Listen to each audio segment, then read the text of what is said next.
El Coronel Miguel Ángel Rodríguez nunca imaginó que su nombre clave se convertiría en una leyenda susurrada en los pasillos del Pentágono y en las bases militares más secretas de América Latina. Era 1987. Y las operaciones encubiertas en Centroamérica habían alcanzado un punto crítico que requería la intervención de especialistas con un perfil muy específico. Soldados fantasma, que no existían oficialmente en ningún registro. La mañana del 15 de marzo, Miguel recibió una llamada que cambiaría su vida para siempre. La voz al otro lado de la línea era fría, profesional, sin rastro de emoción. Coronel Rodríguez, se require su presencia en el comando sur inmediatamente. Operación clasificada nivel negro. No había más detalles, no había explications. Solo una dirección y una hora. 1400 horas, en el edificio 7. Sector restringido. Miguel había servido en las fuerzas especiales durante 15 años. Había visto como en 3 continentes diferentes y había participado en misiones que nunca aparecerían en los libros de historia. Su expediente estaba marcado con sellos rojos que indicaban acceso ultra secreto, y su reputación como estratega y operador de campo lo había convertido en una leyenda entre sus pares. Sin embargo, nunca había experimentado el nivel de secretismo que rodeaba esta nueva asignación. Al llegar al edificio indicado, se encontró con un laberinto de pasillos subterráneos que no aparecían en ningún plano arquitectónico oficial. Los guardias que lo escoltaron llevaban uniform sin insignias, sus rostros eran máscaras de profesionalismo imperturbable. Las paredes estaban revestidas de un material que Miguel reconoció inmediatamente. Blindage electromagnético diseñado para bloquear cualquier tipo de señal o dispositivo de escucha. La sala de reuniones era espartana, iluminada por luces fluorescentes que creaban un ambiente clínico y frío. Una mesa de acero inoxidable ocupaba el centro del espacio, rodeada por sillas que parecían más apropiadas para un interrogatorio que para una reunión de planificación. En las paredes, mapas de Centroamérica estaban marcados con símbolos que Miguel no reconocía. Códigos que hablaban de operaciones, en caso en territorios que oficialmente no existen para el ejército estadounidense. Cuando los otros participantes comenzaron a llegar, Miguel se dio cuenta de que estaba en presencia de algunos de los operadores más letales del hemisferio occidental. Reconoció a algunos por reputación. El comandante Sarachón, especialista en guerra psicológica con un historial impecable en operaciones asiáticas. El capitán Carlos Mendoza, experto en sabotaje urbano cuyas hazanas en Nicaragua habían sido susurradas en círculos militares selectos.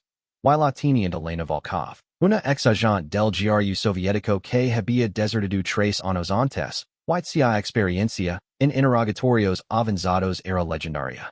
El general Harrison entró a la sala exactamente a las 1400 horas. Era un hombre de mediana edad, con cabello plateado perfectamente peinado y ojos que habían visto demasiado como para mantener cualquier rastro de inocencia. Sus condecoraciones hablaban de décadas de servicio, en conflictos que el público general nunca conocería en detalle. Se movía con la precisión de alguien acostumbrado a tomar decisiones que afectarían el destino de naciones enteras. Damas y caballeros, comenzó Harrison sin preámbulos. Están aquí porque representan lo mejor de lo mejor en sus respectivas especialidades. Lo que van a escuchar en los próximos minutos no puede salir de esta sala bajo ninguna circunstancia. Las vidas de miles de personas, y la estabilidad de toda una región, dependen de la discreción absoluta. El general activó un proyector que mostró imágenes satelitales de una región montanosa que Miguel reconoció inmediatamente como la frontera entre Honduras y Nicaragua. Las coordenadas habían sido oscurecidas, pero la topografía era inconfundible. Círculos rojos marcaban ubicaciones específicas, y líneas punteadas indicaban rutas de infiltración que serpeneaban a través de un terreno que desafiaría incluso a los operadores más experimentados. La operación Spectre, continuó Harrison, es una iniciativa multinacional diseñada para neutralizar una red de tráfico de armas que amenaza con desestabilizar todo el istmo centroamericano. Sin embargo, esta no es una operación convencional. Los objetivos son individuos con conexiones políticas en los más altos niveles de gobierno, personas que técnicamente son aliados de Estados Unidos en la guerra contra el comunismo.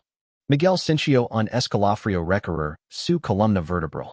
Había participado en operaciones moralmente ambiguas antes, pero algo en el tono del general sugería que esta misión trascendería cualquier zona gris que hubiera navegado previamente. Las implicaciones políticas de una operación encubierta contra aliados oficiales podrían crear ondas que se sentirían en Washington durante décadas. El general continuó explicando que la red había sido infiltrada por agentes cubanos y soviéticos, convirtiendo lo que había comenzado como una operación de financiamiento anticomunista en un canal directo para armas y inteligencia que fluían hacia La Habana y Moscú. La evidencia era sólida, pero la naturaleza política de los objetivos requería un enfoque que no pudiera rastrearse de vuelta en ningún gobierno oficial. Por eso, dijo Harrison, dirigiendo su mirada directamente a Miguel, cada uno de ustedes recibirá una nueva identidad operacional. No solo nombres clave, sino identidades completas respaldadas por documentación que resistirá el escrutinio más intenso.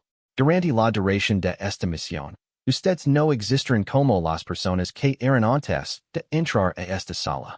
Fue entonces cuando Harrison se dirigió específicamente a Miguel.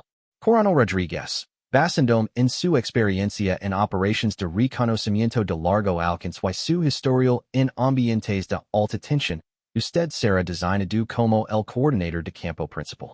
Su indicativo de llamada para esta operación será Spectre Six. El nombre resonó en la sala con un peso que Miguel no pudo explicar completamente. Había algo en la combinación de Spectre y Six que evocaba imágenes de operadores que existen en los márgenes de la realidad, soldados que podían materializarse y desvanecer según dictaran las necesidades de la misión. El número 6 tradicionalmente indicaba un rol de comando en las comunicaciones militares, pero en este contexto, sugería algo más profundo, la posición de alguien que tomaría decisiones que otros no podrían, o no querían, tomar. Los siguientes 2 días fueron un torbellino de preparación intensiva. Miguel fue sometido a un proceso de transformación que alteró no solo su apariencia física, sino también aspectos fundamentales de su identidad documentada. Cirujanos plásticos modificaron sutilmente sus características faciales. Expertos en falsificación crearon un historial personal completo que se remontaba a su supuesta infancia en Costa Rica, y especialistas en comportamiento lo enseñaron los matices culturales que harían creíble su nueva identidad. La transformación más profunda, sin embargo, fue psicológica. Miguel había sido entrenado para compartimentalizar aspectos de su personalidad según las demandas de diferentes misiones, pero nunca había experimentado una metamorfosis tan completa. Spectre Six no era simplemente un nombre clave. Era una persona completamente diferente con motivations, mitos y objetivos que divergen significativamente de los del coronel Miguel Ángel Rodríguez. Durante las sesiones de preparación psicológica, Miguel trabajó con el Dr. Richard Steinberg, un psiquiatra militar especializado en la creación de identidades operacionales para misiones de infiltración profunda. Steinberg explicó que el éxito de la operación dependería no solo de la capacidad de Miguel para interpretar un papel, sino de su habilidad para convertirse temporalmente en esa persona a un nivel neurológico profundo. El cerebro humano, explicó Steinberg durante una de sus sesiones, es notablemente adaptable cuando se trata de adoptar nuevas identidades. Los actores método han demostrado que es posible alterar patrones de comportamiento, respuestas emocionales e incluso recuerdos a corto plazo a través de técnicas de inmersión psicológica específicas. El proceso implicaba largas sesiones de hipnosis durante las cuales Miguel era condicionado para responder automáticamente a ciertos estímulos como si fuera realmente la persona que estaba interpretando. Sus respuestas a preguntas sobre su pasado fueron programadas hasta el punto donde distinguir entre recuerdos reales y implantados requería un esfuerzo consciente significativo. La noche antes de la implementación, Miguel se encontró solo en su habitación temporal, estudiando los últimos detalles de su nueva identidad en documentos que serían destruidos en cuanto los memorizara completamente. Según sus nuevos papeles, era Roberto Mendoza, un comerciante de café costarricense con conexiones en toda Centroamérica y un historial impecable como informante ocasional para varias agencias de inteligencia regionales. Lo que Miguel no sabía era que, mientras él se preparaba para convertirse en Spectre Six, otros operadores en diferentes partes del mundo estaban siendo sometidos a procesos similares. La operación Espectro era mucho más amplia de lo que el general Harrison había revelado. Una red global de agents fantasma diseñada para manejar situaciones que requerían negación plausible absoluta por parte de los gobiernos que los habían creado. Roberto Mendoza, el comerciante de café costarricense que había sido Miguel Ángel Rodríguez apenas una semana antes, cruzó la frontera hondureña en un Toyota Land Cruiser cargado con sacos de café aromático que ocultaban equipos de comunicación tan avanzados que no habían sido implementados oficialmente por ningún ejército del mundo. Su documentación fue revisada por guardias fronterizos que no podían sospechar que estaban permitiendo el paso de uno de los operadores más peligrosos del hemisferio occidental. La transformación había sido tan completa que incluso Miguel tenía momentos en los que necesitaba hacer un esfuerzo consciente para recordar su verdadera identidad. Los recuerdos implantados de una infancia en las plantaciones de café de terrazo sienten tan reales como sus experiencias genuinas en el entrenamiento militar. El Dr. Steinberg había hecho su trabajo con una precisión que rozaba lo perturbador. Su destino inicial era Tegucigalpa, donde establecería una base de operations bajo la cobertura de expandir su negocio cafetero hacia nuevos mercados centroamericanos. La capital hondureña, en 1987, era Union Hervidero Delaware actividad encubierta, con agents de múltiples naciones navegando un laberinto de alianzas cambiantes y objetivos conflictivos. La presencia de bases militares estadounidenses había convertido la ciudad en un punto focal para operations que oficialmente no existen. Su contacto inicial fue establecido en el Hotel Maya, un establecimiento de clase media que servía como punto de encuentro informal para comerciantes, diplomáticos de bajo nivel y, según la inteligencia previa, varios individuos involucrados en la red de tráfico de armas que constituía su objetivo principal. Miguel se registró bajo el nombre de Roberto Mendoza, pagó en efectivo y solicitó una habitación en el tercer piso con vista a la calle principal, siguiendo protocolos que habían sido diseñados para facilitar la vigilancia y comunicación discreta. La primera semana en Tegucigalpa fue dedicada a establecer su leyenda. Miguel visitó oficinas gubernamentales para registrar su empresa ficticia, estableció contactos con comerciantes legítimos de café, y más importantly, comenzó a frecuentar los bares y restaurantes donde la comunidad de expatriados y operadores encubiertos se congregaba naturalmente. Su español nativo y su conocimiento profundo de la cultura centroamericana lo ayudaron a integrarse rápidamente en círculos que habrían tardado meses en penetrar para un operador menos preparado. Durante esta fase inicial, Miguel identificó varios individuos que correspondían a los perfiles proporcionados en sus documentos de misión. El coronel Augusto Ramírez, un oficial del ejército hondureño con conexiones documentadas a la red de armas, frecuentaba el bar El Conquistador cada jueves por la noche. La doctora Carmen Vázquez, una funcionaria del Ministerio de Comercio que había sido identificada como un nexo clave en el lavado de dinero de la operación, almorzaba regularmente en el restaurante Las Flores acompañada de hombres que no aparecían en ninguna base de datos oficial. El mayor desafío era el objetivo primario. Eduardo Salinas, conocido en círculos de inteligencia como El Padrino. Salinas era un empresario con intereses legítimos en construcción, importación de maquinaria y, más relevantemente, comercio de café. Su operación servía como la fachada perfecta para mover armas y dinero a través de las fronteras centroamericanas. Lo que hacia a Salinas particularmente peligroso era su red de contactos políticos que se extendía desde funcionarios locales hasta figuras de alto nivel en Washington. Infiltrar la organización de Salinas requería un enfoque que aprovechara la experiencia genuina de Miguel en el comercio de café, conocimiento que había adquirido durante misiones previas en Colombia donde había operado bajo cobertura similar. Su estrategia fue simple en concepto pero compleja en ejecución. Presentarse como un exportador costarricense buscando expandir su operación, ofreciendo productos de calidad superior a precios competitivos. El primer encuentro con Salinas ocurrió en una cena organizada por la Cámara de Comercio Hondureña. Miguel, representando a Roberto Mendoza, se había posicionado estratégicamente en la mesa principal, donde pudo observar las dinámicas interpersonales de los invitados más importantes. Salinas era un hombre de presencia imponente, vestido con un traje italiano que, probablemente costaba más que el salario anual de un trabajador promedio, pero su verdadero poder se manifestaba en la forma en que otros hombres poderosos buscaban su atención y aprobación.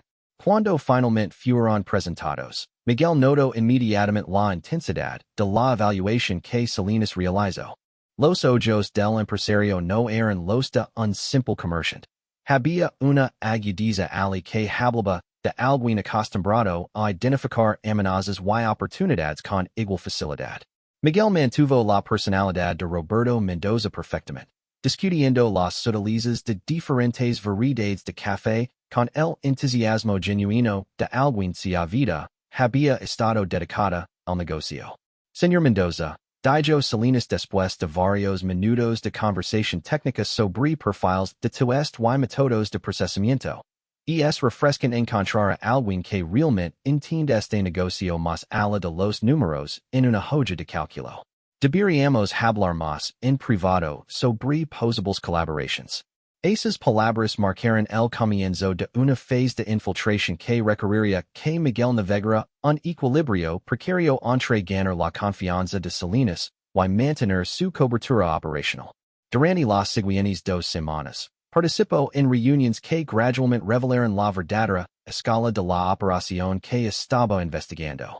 La red de Salinas era significativamente más sofisticada de lo que la inteligencia previa había sugerido. No se trataba simplemente de un grupo de oportunistas moviendo armas para beneficio personal. Era una operación coordinada con conexiones directas a servicios de inteligencia cubanos y soviéticos, diseñada para desestabilizar gobiernos centroamericanos aliados de Estados Unidos, mientras simultáneamente proporcionaba fondos para operaciones similares en otras partes de América Latina. Durante una reunión particularmente reveladora en una finca de café en las afueras de Tegucigalpa, Miguel presenció una demostración de armas que incluía equipos que reconoció como tecnología militar soviética de última generación.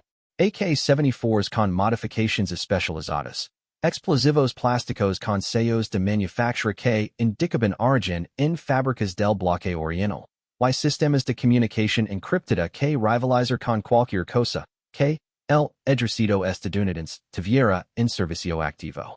El anfitrión de la demostración era un hombre presentado simplemente como Iván, quien hablaba español con un acento que Miguel identificó como ruso nativo.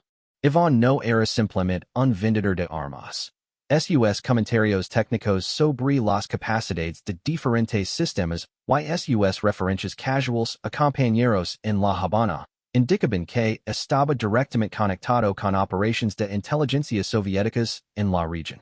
Fue durante esta reunión que Miguel comenzó a comprender que la operación Spectre tenía implicaciones que se extendían mucho más allá de la neutralización de una red de tráfico de armas. Estaba observando evidencia de una estrategia coordinada diseñada para crear inestabilidad regional que beneficiaría los intereses geopolíticos soviéticos durante uno de los momentos más tensos de la Guerra Fría. La información que estaba recopilando requería transmisión inmediata a sus superiores, pero los protocolos de comunicación establecidos para la operación eran extremadamente restrictivos. Las transmisiones solo podían realizarse en ventanas específicas, Utilizando equipos que estaban ocultos en múltiples ubicaciones seguras a través de la ciudad, y cada comunicación tenía que ser lo suficientemente breve como para evitar detección por sistemas de monitoreo soviéticos o cubanos. Su primera transmisión importante fue enviada desde un transmisor oculto, en el sótano de una iglesia católica cuyos sacerdotes habían estado colaborando discretamente con operaciones de inteligencia estadounidenses durante años. El mensaje, codificado utilizando un sistema que cambiaba las claves de encriptación cada 72 horas, contenía confirmación de la presencia soviética directa en la red y coordenadas de las instalaciones de almacenamiento de armas que había identificado. La respuesta llegó 48 horas después a través de un canal diferente.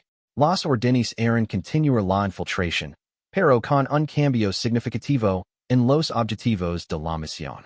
Ya no se trataba simplemente de recopilar inteligencia. Miguel había recibido autorización para implementar medidas de sabotaje que interrumpirían las operaciones de la red sin crear evidencia que pudiera rastrearse de vuelta a fuentes estadounidenses.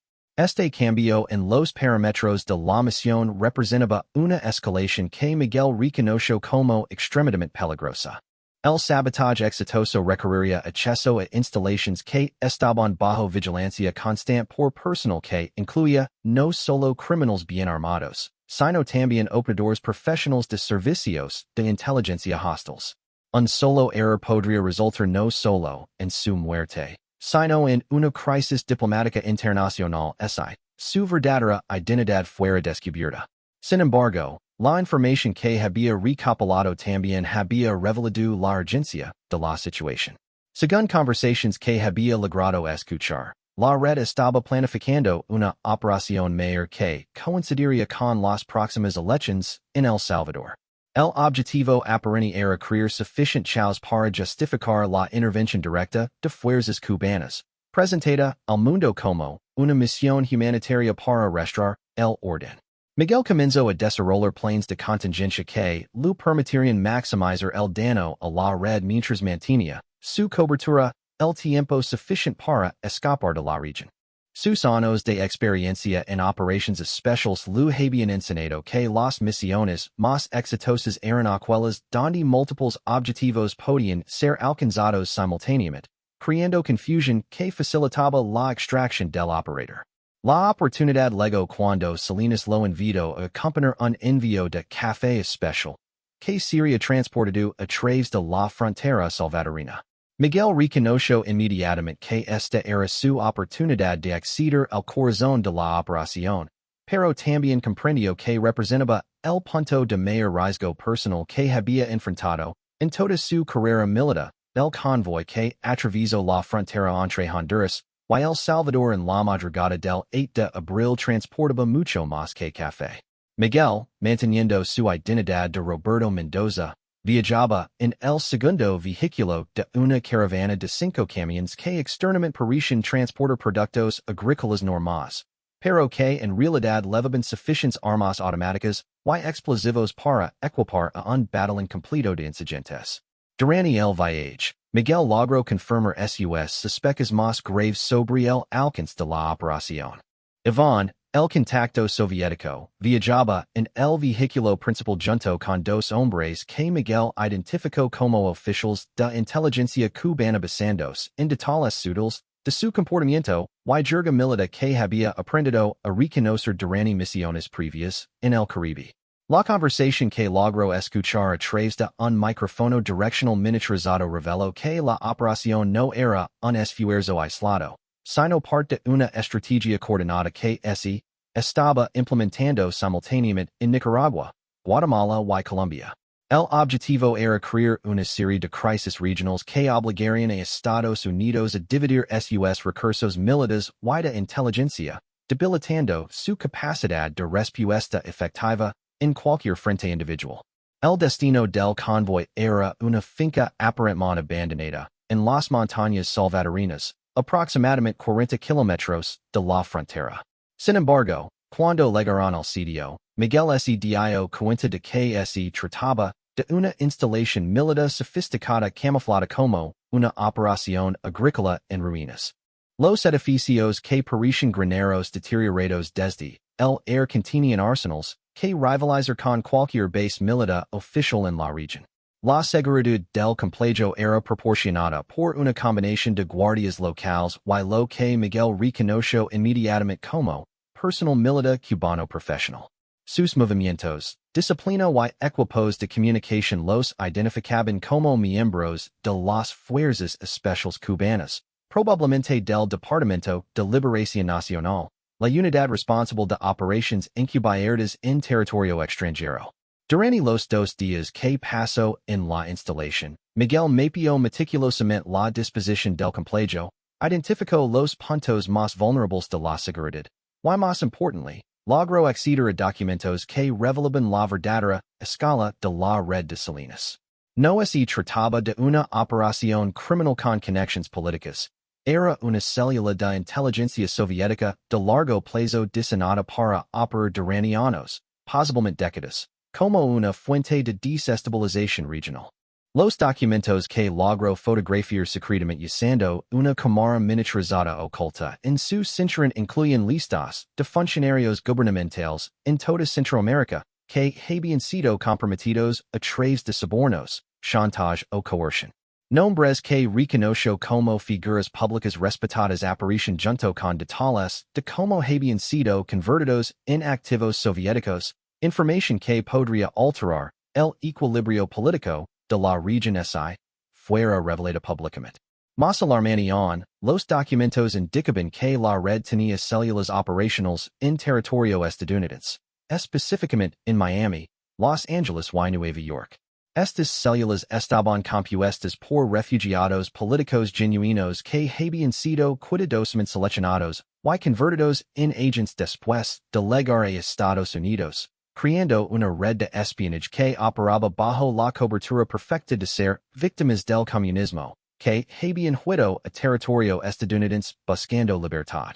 La noche del segundo día, Miguel implementó la primera fase de su plan de sabotaje. Utilizando conocimientos de demoliciones que había adquirido durante su entrenamiento en las fuerzas especiales, colocó cargas explosivas discretas en ubicaciones estratégicas que maximizarían el daño a los arsenales mientras minimizarían el riesgo para personal que pudiera ser considerado no combatiente. Sin embargo, su plan fue complicado por un desarrollo inesperado. La llegada de un grupo de oficiales militares estadounidenses que aparentemente estaban allí para una reunión con Salinas y los operadores soviéticos. Miguel reconoció a uno de ellos como el coronel James Patterson, un oficial de inteligencia militar que había conocido durante operaciones previas en Panamá. La presencia de Patterson creaba un dilema operacional complejo. Si los oficiales estadounidenses estaban allí como parte de una operación autorizada, de la cual Miguel no había sido informado, su sabotaje podría interferir con objetivos estratégicos más amplios. Sin embargo, si estaban allí de manera no autorizada, su presencia sugería un nivel de compromiso interno que tenía implicaciones aterradoras para la seguridad nacional estadounidense. Miguel tomó la decisión de proceder con el sabotaje según estaba planificado, pero modificó el cronograma para permitir que los oficiales estadounidenses fueran evacuados antes de las explosiones. Utilizando su radio de emergencia, envió un mensaje codificado que simplemente decía, "Pajaros en el nido, recomiendo vuelo inmediato", un código que Patterson reconocería si estaba operando bajo autorización oficial. La respuesta llegó 2 horas después a través de canales encriptados, pajaros no autorizados. Proquita según planeado. La confirmación de que los oficiales estadounidenses estaban allí sin autorización oficial transformó la misión de sabotaje en algo mucho más complicado y políticamente sensible. Las explosiones comenzaron a las 3:45 horas, una serie de detonaciones cuidadosamente cronometradas que destruyeron los arsenales principales mientras dejaban intactos los edificios que contenían evidencia documental. Miguel había calculado que las autoridades salvadoreñas llegarían al sitio dentro de 6 horas, tiempo suficiente para que los sobrevivientes evacuaran pero insuficiente para destruir toda la evidencia comprometida. Durante el caos que siguió a las explosiones, Miguel logró escapar del complejo utilizando rutas de evacuación que había identificado durante su reconocimiento inicial. Sin embargo, su escape fue complicado por la persecución de equipos de seguridad cubanos que habían logrado identificar la fuente aproximada del sabotaje a través de análisis forense rápido de los patrones de explosión. La persecución se extendió a través de terreno montañoso durante casi 8 horas. Miguel utilizó técnicas de evasión que había perfeccionado durante entrenamientos en la Escuela de las Américas, pero sus perseguidores eran profesionales con acceso a equipos de rastreo avanzados y conocimiento íntimo del terreno local. Su salvación vino en la forma de un equipo de extracción que había sido enviado después de que su mensaje de emergencia fuera recibido en el Comando Sur. El equipo, compuesto por operadores de Delta Force utilizando helicópteros Black Hawk modificados para operaciones nocturnas, lo localizó utilizando señales de su transmisor de emergencia y lo extrayó bajo fuego enemigo. Durante el vuelo de regreso a territorio estadounidense, Miguel transmitió un resumen verbal de su inteligencia más crítica, incluyendo los nombres de los oficiales estadounidenses comprometidos y detalles sobre las células operacionales en territorio estadounidense. Sin embargo, también informó sobre evidencia de que la red había logrado infiltrar niveles significativos del gobierno hondureño y posiblemente otras administraciones centroamericanas. Al aterrizar en la base aérea Howard en Panamá, Miguel fue inmediatamente trasladado a instalaciones de interrogatorio, donde pasó los siguientes 4 días proporcionando información detallada sobre todo lo que había observado durante su infiltración. Los interrogadores incluyen no solo personal de inteligencia militar, sino también representantes de la CIA, el FBI y, para su sorpresa, agents del servicio secreto, indicando que las implicaciones de su inteligencia se extendían a niveles muy altos del gobierno estadounidense. El análisis forense de los documentos que había fotografiado reveló una red de espionaje soviética que había estado operando en América Latina durante más de una década, establecida mucho antes de que las tensiones de la Guerra Fría en la región alcanzaran sus niveles actuales. Los nombres en las listas de agents comprometidos incluyen individuos en posiciones que les habrían permitido influir en decisiones políticas y militares cruciales durante años. Más perturbador aún, el análisis cruzado de la inteligencia reveló conexiones entre la red centroamericana y células similares que habían sido identificadas previamente en Europa Oriental y África. La implicación era que Miguel había descubierto no solo una operación regional, sino un componente de una estrategia global soviética diseñada para crear inestabilidad simultánea en múltiples teatros geopolíticos. Sin embargo, la revelación más impactante llegó cuando los analistas compararon los nombres de los oficiales estadounidenses que había observado con registros de viaje y comunicaciones oficiales. El patrón que emergió sugería que la infiltración soviética de operaciones estadounidenses en Centroamérica era significativamente más extensa de lo que cualquier evaluación previa de inteligencia había sugerido. Esta información llevó a una serie de interrogatorios internos y investigaciones de seguridad que se extenderían durante meses, afectando operaciones estadounidenses no solo en Centroamérica sino en todo el hemisferio occidental. Miguel se dio cuenta de que su misión como Spectre Six había revelado una amenaza a la seguridad nacional que requeriría una respuesta coordinada al más alto nivel del gobierno estadounidense. 6 meses después de la destrucción del complejo en El Salvador, Miguel se encontró de pie frente a un panel de altos oficiales en una sala subterránea del Pentágono que pocos individuos en el mundo tenían autorización para acceder. La investigación que había resultado de su inteligencia había expuesto una red de espionaje que se extendía a través de múltiples agencias gubernamentales estadounidenses, llevando a arrestos silenciosos, transferencias misteriosas y reorganizaciones que nunca fueron explicadas públicamente. El general Harrison, quien había iniciado la operación Spectro, había sido discretamente retirado 2 semanas después del interrogatorio de Miguel. Oficialmente, su partida fue caracterizada como una jubilación planificada, pero individuos en círculos de inteligencia entienden que había sido removido debido a preguntas sobre como información tan sensible había sido comprometida durante tanto tiempo sin detección. La sala donde Miguel ahora se presentaba estaba presidida por el general Patricia Blackwood, una veterana de operations de inteligencia cuya reputación por manejar crisis políticas complejas la había convertido en la elección obvia para dirigir la respuesta a la crisis de seguridad revelada por su misión. Blackwood era conocida por su enfoque directo y su capacidad para tomar decisiones difíciles sin considerar las implicaciones políticas personales. Coronel Rodríguez comenzó Blackwood, utilizando su nombre real por primera vez en meses. O debería decir, Spectre Six. Los resultados de su operación han tenido ramificaciones que se extienden mucho más allá de lo que cualquiera de nosotros anticipó cuando esta misión fue concebida inicialmente. Miguel había pasado los meses posteriores a su extracción en una combinación de interrogatorios adicionales, sesiones de debriefing psicológico destinadas a revertir el condicionamiento de la identidad que había recibido, y operaciones de seguimiento limitadas diseñadas para explotar la inteligencia que había proporcionado. Sin embargo, también había estado consciente de que su futuro profesional estaba siendo debatido en niveles del gobierno que operaban completamente fuera de canales militares normales.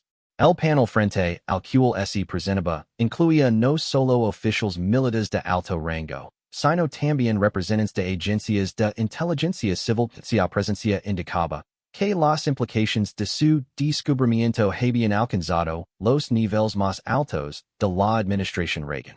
Miguel reconoció al director adjunto de la CIA, William Webster, y al coordinador de contraterrorismo del Consejo de Seguridad Nacional, cuyos rostros había visto en reuniones clasificadas años anteriores.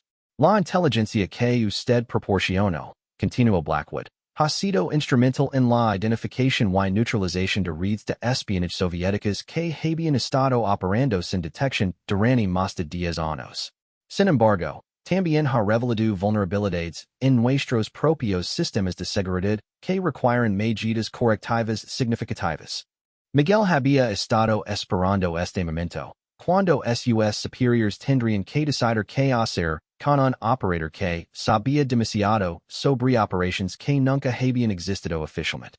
Su experiencia le había enseñado que individuos en su posición a menudo enfrentaban tres opciones: promoción a posiciones donde su conocimiento podía ser utilizado constructivamente, asignación permanente a roles que los mantuvieran alejados de información sensible, o eliminación silenciosa si eran considerados un riesgo de seguridad inaceptable.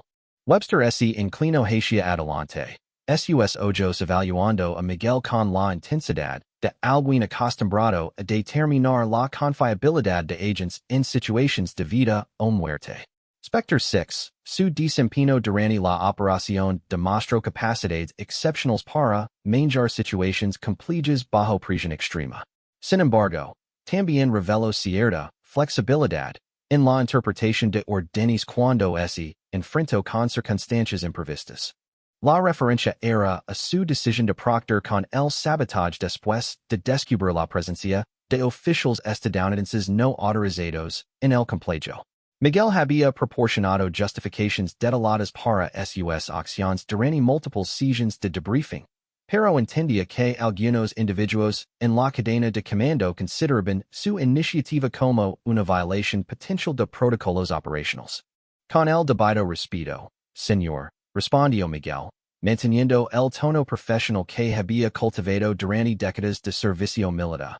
Las circunstancias en el terreno requieren adaptación de los parámetros de misión originales basándose en inteligencia que no estaba disponible durante la planificación inicial. Blackwood asintió ligeramente, una indicación de que había anticipado esta respuesta. Precisamente, esa capacidad para adaptarse a situaciones dinámicas lo que nos lleva a la propuesta que tenemos para usted.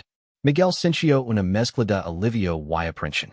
Una propuesta sugería que no estaba siendo considerado para eliminación o marginación, pero también indicaba que estaba a punto de ser asignado a algo que requeriría las mismas capacidades especializadas que habían hecho de la operación espectro tanto un éxito como una complicación política. Webster abrió una carpeta que había estado sosteniendo durante la reunión. Las revelaciones resultantes de su operación han convencido a la administración de que necesitamos capacidades operacionales que puedan funcionar independientemente de estructuras militares y de inteligencia convencionales. Operadores que pueden manejar situaciones que requieren negación plausible absoluta. Miguel reconoció inmediatamente las implicaciones de lo que estaba siendo sugerido. No se trataba simplemente de otra misión encubierta. Estaba siendo invitado a participar en la creación de una capacidad operacional completamente nueva, una unidad que existiría en los márgenes de las estructuras gubernamentales oficiales con autoridad para tomar acciones que ningún gobierno podría reconocer públicamente. La unidad que estamos proponiendo, continuó Webster, operaría bajo la designación Grupo Espectro, con células independientes capaces de manejar amenazas a la seguridad nacional que no pueden ser abordadas a través de canales diplomáticos o militares convencionales. Usted sería designado como comandante operacional de las células centroamericana. La oferta representaba tanto una promoción significativa como una sentencia de aislamiento permanente del mundo militar convencional. Miguel comprendía que aceptar significaría que su identidad oficial sería modificada permanentemente, que nunca podría regresar a operaciones militares normales, y que pasaría el resto de su carrera navegando situaciones donde un solo error podría resultar en desacreditación nacional y internacional para Estados Unidos. Sin embargo, también reconoce que rechazar la oferta probablemente resultaría en asignación a posiciones administrativas donde sus capacidades especializadas serían desperdiciadas, mientras que el conocimiento que había adquirido durante la operación espectro lo convertiría en un riesgo de seguridad permanente que requeriría monitoreo constante. Si acepto esta asignación, preguntó Miguel, ¿cuál sería mi estado operacional con respecto a supervisión y apoyo? Blackwood intercambió miradas con Webster antes de responder. El Grupo Espectro reportaría directamente a un comité conjunto que incluye representación del Consejo de Seguridad Nacional, la CIA y el Estado Mayor Conjunto. Sin embargo, operaciones individuales serían autorizadas a través de canales que permitirían negación completa por parte de cualquier funcionario elegido. Miguel comprendió inmediatamente que estaba siendo invitado a convertirse en el comandante de campo de lo que esencialmente sería una unidad de asesinatos y sabotaje que operaría con autorización implícita pero sin reconocimiento oficial. Era exactamente el tipo de capacidad que países democráticos necesitaban para competir con adversarios que no operaban bajo las mismas restricciones legales y morales, pero que nunca podrían reconocer públicamente, sin socavar los principios fundamentales de su sistema político. ¿Y el personal para estas operaciones? Preguntó, aunque sospechaba la respuesta. Operadores que han demostrado capacidades excepcionales en situaciones similares, respondió Webster. Individuos como usted, que han probado que pueden manejar la ambiguidad moral y la complejidad operacional que estas misiones requieren. Miguel se dio cuenta de que estaba siendo invitado a convertirse en parte de una evolución en la guerra moderna, donde conflictos tradicionales entre naciones estaban siendo reemplazados por operaciones en sombras llevadas a cabo por individuos que oficialmente no existen. Era tanto una oportunidad para servir a su país de maneras que pocos soldados tendrían jamás, como una invitación a un mundo donde las distinciones morales claras serían reemplazadas por cálculos pragmáticos sobre intereses nacionales. Después de varios minutos de silencio, durante los cuales consideró las implicaciones completas de lo que le estaba siendo ofrecido, Miguel miró directamente a Blackwood y asenció. Aceptó la asignación, señora.